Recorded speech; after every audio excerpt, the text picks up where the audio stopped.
आज हम लोग 12th के फिजिक्स का एक और महत्वपूर्ण क्वेश्चन देखेंगे जो लेसन 2 का है। इसके पहले मैंने आपको बताया था कि गॉस के परिमेय, गॉस का परिमेय का यदि आपने वीडियो नहीं देखा तो डिस्क्रिप्शन में उसका लिंक है, आप उसे देख सकते हैं। आज हम लोग एक और महत्वपूर्ण क्वेश्चन देखेंगे कि अनंत लंबाई की आवेशित तार के निकट वैद्युत क्षेत्र की तीव्रता। एक गॉस के अनुप्रयोग का पहला डेरिवेशन है। इसके काम एक और डेरिवेशन करवाए हैं। अनंत विस्तार के समतल आवेशित चालक प्लेट के निकट वैद्युत क्षेत्र की तीव्रता, आप उसे भी डिस्क्रिप्शन में उसका लिंक है, आप देख सकते हैं। लेकिन सबसे पहले हम इसको देखेंगे। तो सबसे पहले आपको जो चीजें, इसमें कुछ चीजें लिखनी भी होती हैं, तो आप लिखेंगे क्या चीज कि माना एक अनंत लंबाई का चालक तार है। मान लेंगे कि माना यहाँ पर एक अनंत लंबाई का चालक तार है। ठीक, क्या है ये आपका हो गया चालक तार, जिस पर हम क्या करते हैं प्लस क्यू आवेश दे देते हैं, ये चालक हो जाएगा। ठीक, ये हो गया आपका चालक तार जिसके प्रति एकांक लंबाई पर प्लस क्यू आवेश स्थित है। मतलब इसके प्रति एकांक लंबाई पर क्यू कूलम का आवेश क्या है, स्थित है। इसके अक्ष से r दूरी पर, मान लेते हैं इसके अक्ष से r दूरी पर एक बिंदु P है जिस पर वैद्युत क्षेत्र की तीव्रता ज्ञात करनी है। अर्थात इसी पे हमको क्या करना है, वैद्युत क्षेत्र की तीव्रता ज्ञात करनी है। तो मैं आपको एक बार बता दूं कि गॉस का परिमेय कहाँ लागू करता है, किसी बंद पृष्ठ पर। तो सबसे पहले हम एक गॉसियन पृष्ठ की कल्पना करेंगे, इसको अक्ष मान करके। सबसे पहले इस लंबाई के, मतलब यहाँ पर एक गॉसियन पृष्ठ की कल्पना करेंगे। एक गॉसियन बेलनाकार पृष्ठ की कल्पना करते हैं। ठीक, एक गॉसियन बेलनाकार पृष्ठ की क्या करते हैं, कल्पना कर दिए। ठीक है, एक गॉसियन बेलनाकार पृष्ठ की हमने क्या कर दिया, कल्पना कर दिया। ठीक, अब देखेंगे कि यदि इस पे हमने क्यू कूलम आवेश दिया है तो किसी आवेश, जब हम किसी भी चीज को आवेश देते हैं तो उसमें एक वैद्युत क्षेत्र काम करने लगता है। तो मान लेते हैं कि इस वैद्युत क्षेत्र की तीव्रता, मतलब यहाँ पर इसके वैद्युत क्षेत्र काम करेगा।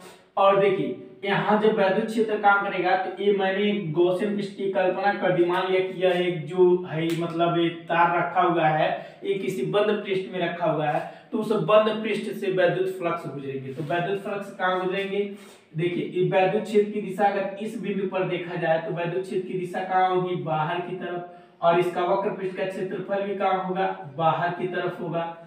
और देखिए यहाँ से वैद्युत फ्लक्स गुजरवा करेंगे, इसके ऊपर से भी वैद्युत फ्लक्स गुजरेंगे, लेकिन वैद्युत क्षेत्र की दिशा कहाँ होगी, बाहर की तरफ होगी।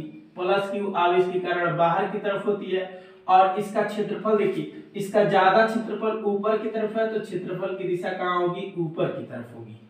ठीक, ये चीजें हो गई।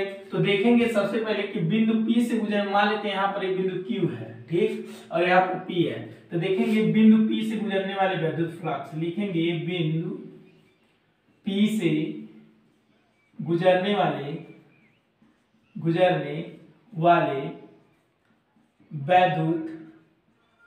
वैद्युत फ्लक्स। तो वैद्युत फ्लक्स का फार्मूला क्या होता है, फाई ई बराबर होता है क्या चीज, देखिए अब यहाँ पर बिंदु P लिए हैं तो यहाँ पर लिख सकते हैं बिंदु P मतलब फाई P। और यह बिंदु है ना, एक बिंदु की बात हो रही है तो बहुत छोटा, डी फाई P बराबर होता है vector E into vector D A. और डी फाई P बराबर हो जाएगा आपका E इंटू डी ए, और वेक्टर हटता है तो cos थीटा आता है, क्या आता है, cos थीटा। और डी फाई P बराबर हो जाएगा E इंटू डी ए और cos।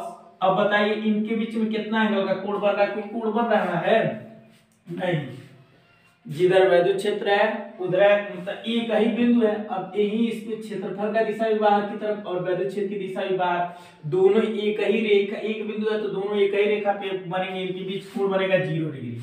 तो डी फाई P बराबर हो जाएगा E इंटू डी ए और cos 0 का मान 1 होता है, तो डी फाई पी बराबर हो जाएगा ई डी ए हो जाएगा। क्या हो जाएगा? E D A. अब इसी प्रकार देखेंगे, ए तो इसके वक्र पृष्ठ था, इसके बेलनाकार पृष्ठ। देखिए ए बेलनाकार पृष्ठ है, तो लिखेंगे इसके बेलनाकार पृष्ठ से गुजरने वाले वैद्युत फ्लक्स, तो इसका क्या हो जाएगा? यहां पर हो गया फ्लक्स, ठीक। तो यहां पर क्या हो जाएगा? D phi Q.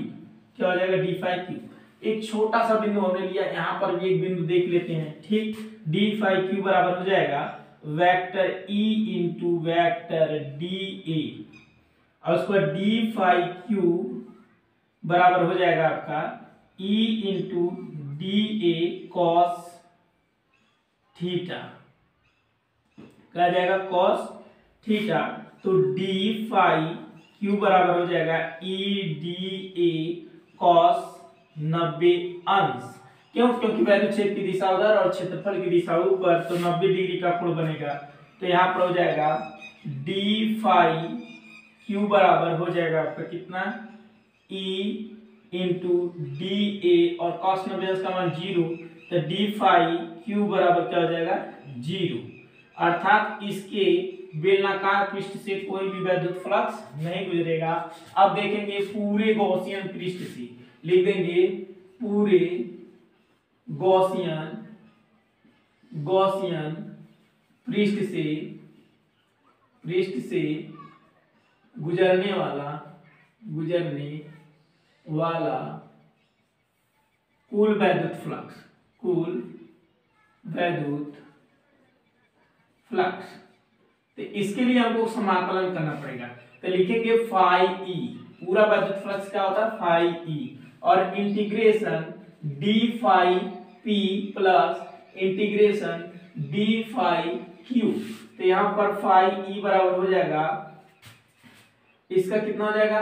D phi P का मान कितना है बताइए? डी फाई पी का मान यहाँ पर है, डी फाई पी का मान यहाँ पर है, कितना है? ई डी ए, इंटीग्रेशन क्या हो जाएगा? ई डी ए, और इसका तो आपका 0 है। देखिए डी फाई क्यू का मान कितना है? 0, वहां पर 0 है, इसका कोई मतलब नहीं है। ई कॉन्स्टेंट है, बाहर ला देंगे तो फाई ई बराबर हो जाएगा, ई बाहर आ गया, और इंटीग्रेशन डी ए, और इसका पूरा क्षेत्रफल क्या है? 2 पाई। बेलन का पूरा क्षेत्रफल क्या होता है? देखिए है जो डी ए है, मतलब छोटा एरिया, और देखिए ऐसे ही बूंद बूंद, मतलब ऐसे ही एक बूंदा मिल करके कितना बना हुआ है? ये पूरा बेलन बना हुआ है, और बेलन का पूरा संपूर्ण पृष्ठ का क्षेत्रफल आपका होता है फाई ई बराबर E into 2 pi R L होता है। क्या होता है? 2 पाई आर एल, ठीक। ये हो गया बेलन का संपूर्ण पृष्ठ का क्षेत्रफल 2 पाई आर एल होता है। अब देखिए गॉस के प्रमेय से लिखेंगे, गॉस के प्रमेय से, तो गॉस का प्रमेय मैं इसके पहले ही बता चुका हूं कि होता है फाई ई बराबर होता है क्यू अपॉन साइलन नॉट। क्या होता है? Q upon साइलन not. यहाँ पर हम वैल्यू रख देंगे, यहाँ पर कर दे रहे हैं, फाई ई की जगह पर रखेंगे क्यू अपॉन साइलन नॉट बराबर, यहाँ पर हो जाएगा ई 2 पाई आर एल। ये हो गया, इसका इधर गुणा हो जाएगा, तो ई बराबर क्या हो जाएगा? Q upon साइलन naught 2 pi R L. तो हम क्या करेंगे? ई बराबर कर देंगे क्यू अपॉन एल, ऐसा गुणा चिन्ह है क्यू अपॉन एल, और उसके बाद हो जाएगा 1 बाई क्या हो जाएगा? साइलन नॉट, और बचेगा क्या चीज? Epsilon naught 2 pi R. क्या बचेगा? 2 पाई आर। तो क्यू अपॉन एल क्या होता है मैं बता दूं, प्रति एकांक लंबाई पर उपस्थित आवेश क्या होता है? रेखीय आवेश घनत्व। देखिए क्यू अपॉन एल प्रति एकांक है, प्रति होता है मतलब प्रति एकांक लंबाई क्या होता है? यहाँ पर है होता है प्रति एकांक लंबाई पर उपस्थित आवेश को क्या कहा जाता है? रेखीय आवेश घनत्व, जिसको हम किससे डिनोट करते हैं? लैम्डा से डिनोट करते हैं। किससे? लैम्डा से। लैम्डा बराबर होता है क्यू अपॉन एल। प्रति एकांक लंबाई पर उपस्थित आवेश को मतलब रेखीय आवेश घनत्व कहते हैं। क्या कहते हैं? रेखीय आवेश घनत्व। तो यहाँ पर हो गया। अब यहाँ पर Q अपन L है तो वहां पर रख देंगे लैम्डा, तो लैम्डा अपन हो जाएगा 2 पाई r सैलन नॉट। ये होता है किसी भी अनंत लंबाई के आवेशित तार के निकट वैद्युत क्षेत्र की तीव्रता। ये बहुत आपका इजी है, आप देख सकते हैं। अगर आपको वीडियो अच्छा लगे तो प्लीज सब्सक्राइब एवं लाइक और दूसरे के पास शेयर करिए, जिससे कि हमारा भी मेहनत लगे आपको कि हाँ मेहनत कर रहे हैं, तो कृपया दूसरे के पास शेयर करें।